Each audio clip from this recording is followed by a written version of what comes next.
Trendy and customise collection, best in budget. Theyyampattil jewellery. Cheriyamundam Parapputhadam പ്രദേശത്തെ പ്രവാസി സുഹൃത്തുക്കളുടെ കൂട്ടായ്മയായ പ്രവാസി ഹെൽപ്പ് ലൈൻ ചെറിയമുണ്ടം ഹെൽത്ത് സെന്ററിലേക്ക് പ്രിന്റ് മെറ്റീരിയലുകൾ നൽകി. മെഡിക്കൽ ഓഫീസർ ഡോക്ടർ ആഷിക്ക് സാധനങ്ങൾ ഏറ്റുവാങ്ങി. Cheriyamundam PHC medical officer doctor Ashik ഭാരവാഹികളിൽ നിന്നും മെറ്റീരിയലുകൾ ഏറ്റുവാങ്ങി.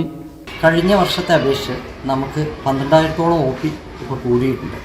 കഴിഞ്ഞ വർഷം ഞാൻ വന്നത് മുതൽ എന്നെ എല്ലാ ഒരു രീതിയിലും എന്ത് ഹെൽപ്പ് വേണമെങ്കിലും ചെയ്യാൻ സന്നദ്ധമായിട്ടാണ് പ്രവാസി ഹെൽപ്പ് ലൈൻ പറപ്പുതടം തയ്യാറായിട്ടുള്ളത്. കഴിഞ്ഞ വർഷം നമ്മൾ ഏകദേശം 27,000-ഓളം 22,000 OP ചീട്ട് അടിച്ചെങ്കിൽ ഇത്തവണ അതിനേക്കാളും ഒരു 32,000 OP ചീട്ടാണ് ഇപ്പോൾ അടിച്ചിട്ടുള്ളത്. ഇനി OP കൂടുന്നതിനനുസരിച്ച് ഇനിയും വേണ്ടി വരും. അതുമാത്രമല്ല, നമുക്കിവിടെ കോവിഡിൻ്റെ സമയത്ത് ഞാനിവിടെ വന്നപ്പോൾ ശ്രദ്ധിച്ചു, നമ്മുടെ ഒരു ഫ്രിഡ്ജ് കോവിഡിൻ്റെ സമയത്ത് ഇവർ സംഭാവന ചെയ്തൊരു ഫ്രിഡ്ജ് ഇപ്പോഴും നമുക്ക് ഇൻസുലിനും അതുപോലെ കിഡ്നി രോഗികളുടെ മെഡിസിനൊക്കെ വെക്കാനായിട്ട് നമ്മളത് ഉപയോഗിക്കുന്നുണ്ട്.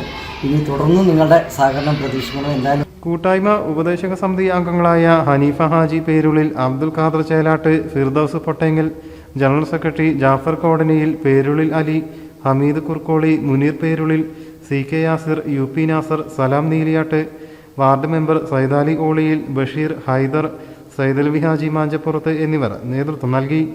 വളരെയധികം സ്വാഗതാർഹവും ശ്ലാഘനീയമായിട്ടുള്ള ഒരു പ്രവർത്തനങ്ങളാണ് വർഷങ്ങളായിട്ട് പ്രവാസി ഹെൽപ്പ് ലൈൻ ഇവിടെ നടത്തിക്കൊണ്ടിരിക്കുന്നത്.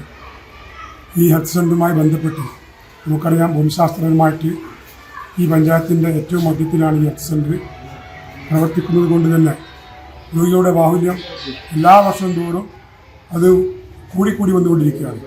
ഇവിടെ എടുത്തു പറയേണ്ട ഒരു സംഗതി, പരിരക്ഷയുടെ പ്രവർത്തനം ഒരു ആംബുലൻസും സിസ്റ്ററും ഹോം കെയറുമായിട്ട് വളരെ നല്ല രീതിയിൽ നടന്നുകൊണ്ടിരിക്കുമ്പോൾ അത് മതിയായ രീതിയിലല്ല മതിയായ രീതിയിൽ നമുക്ക് ആ സംവിധാനത്തെ ഉപയോഗപ്പെടുത്താൻ സാധിക്കുന്നില്ല. കാരണം ഒരുപാട് രോഗികൾ കൂടിയത് കാരണം HMC മെമ്പർ എന്ന നിലയിൽ ഞങ്ങൾ കഴിഞ്ഞ 2 മീറ്റിങ്ങിൽ എടുത്തൊരു തീരുമാനം, രണ്ടാമതൊരു യൂണിറ്റും കൂടി പഞ്ചായത്തിൽ സ്റ്റാർട്ട് ചെയ്യുന്നതാണ്.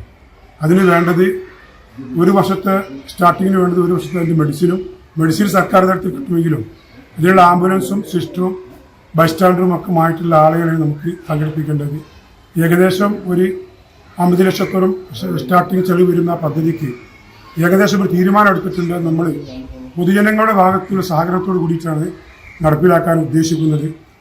ആ ഒരു വിഷയം നിങ്ങൾ ഏറ്റവും കൂടുതൽ ഹൈലൈറ്റ് ചെയ്ത് ഏറ്റെടുത്തുകൊണ്ട്, കാരണം നമ്മുടെയൊക്കെ വീട്ടിൽ പ്രയാസം അനുഭവിക്കുന്ന രോഗികളായ ആളുകൾ ട്യൂബ് മാറ്റാനും അതുപോലെ തന്നെ മറ്റുള്ള പ്രാഥമിക കർമ്മങ്ങൾക്ക് ആളില്ലാത്തൊരു സാഹചര്യത്തിൽ ബുദ്ധിമുട്ടുമ്പോൾ നമ്മുടെയൊക്കെ വീടുകളിൽ വന്ന് ശുശ്രൂഷിക്കുന്ന സംവിധാനത്തെ രണ്ടാമതൊരു യൂണിറ്റ് തുടങ്ങാൻ സർക്കാരിൻ്റെ ഭാഗത്തുനിന്ന് ഉള്ള സഹായം മാത്രം മതിയാവുകയില്ല.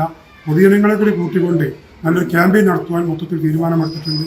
അതിൻ്റെ ഒരു ഭാഗമാക്കാവാൻ പ്രവാസി ഹെൽപ്പിനോട് അഭ്യർത്ഥിച്ചുകൊണ്ട് നിങ്ങളുടെ ഈ പ്രവർത്തനത്തിന് എല്ലാവിധ നന്ദിയും ഭാഗങ്ങളും നേർന്നു. 2018 ആരംഭിച്ച പ്രവാസി ഹെൽപ്പ് ലൈൻ കൂട്ടായ്മ ചുരുങ്ങിയ കാലം കൊണ്ട് തന്നെ ഒട്ടേറെ സഹായ പ്രവർത്തനങ്ങളാണ് നടത്തിയിട്ടുള്ളത്. News bureau, Kottakkal. എന്റെ കയ്യിലാണ് വലിയ ബഡ്ജറ്റും ഇല്ല. നിനക്ക് എവിടെയെങ്കിലും പരിചയമുണ്ടോ? എനിക്ക് പരിചയമുണ്ട്.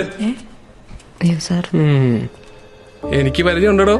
ഈ പറഞ്ഞ ഡിസൈൻ ഏറ്റവും ബെസ്റ്റ് ആയിട്ട് നിങ്ങളുടെ ബഡ്ജറ്റ് ചെയ്തു തരുന്ന സ്ഥലം Theyyampattil jewellery. Trendy and customise collection, best in budget. Theyyampattil പോലൊരു ഓപ്ഷൻ വേറെ ഇല്ല. ഹലോ, ആ കൺഫ്യൂഷൻ അങ്ങ് തീർന്നില്ലേ? പണി നടക്കട്ടെ. Jewelry that tells your story. തെയ്യമ്പാട്ടിൽ jewellery.